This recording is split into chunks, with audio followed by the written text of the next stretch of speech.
Rest could be a lot of things. It could be taking time to read your favorite book. It could be going out for a coffee date with yourself.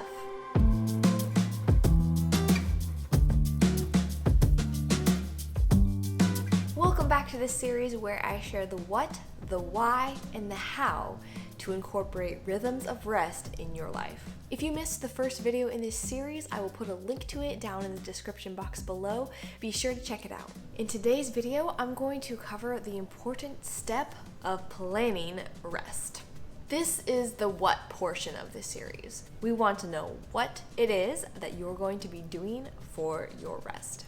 So everybody is wired differently, although there are probably a few ways that are pretty common across the board of things that we can do to rest. I'll list out a few ideas, but you're really going to have to take some time to brainstorm and figure out what works for you. As you take a look at your life and your lifestyle and how much you are going to be outputting, you're going to want to be planning for moments of rest, especially after those busy time periods of your calendar. I'm going to define 3 types of rest. We have the moments of rest, we have the day of rest, and then we have the vacation rest. So for those moments of rest, those could be things like an hour quiet time in the morning. It could be setting a coffee date for yourself or a coffee break during your workday. It could be that moment of quiet after lunch when the kids go down for a nap.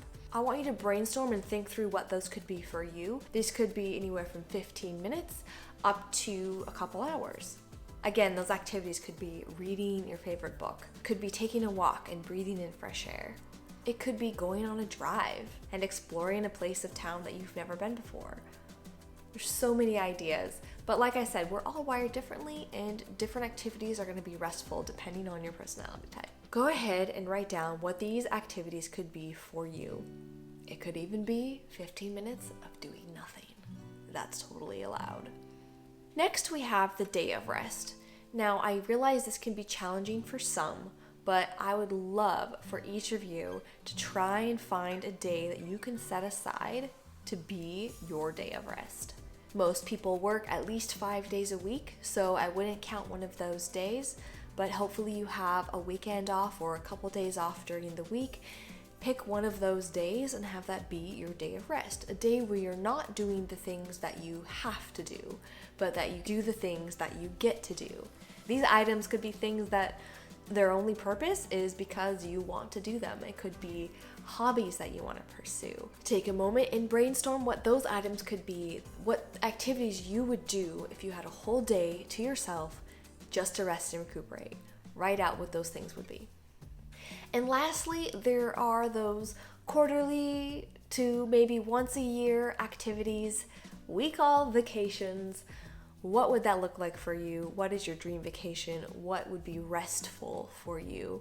Take a moment and write out what those things are. For example, my husband and I love to have a little weekend getaway. If we can go, even if it's just a couple hours outside of our normal area and environment, we find ourselves feeling refreshed, inspired, and ready to go back at the daily grind. So even just a couple days can be so effective in helping you reset, rest, and recuperate so that you're ready to go and tackle life. The biggest takeaway from this video, besides the fact that we need to plan out what our rest moments are, is the idea that we are all wired differently, and you need to do some self-exploration and determine what are those activities that are most restful, most rejuvenating, and recuperating for yourself.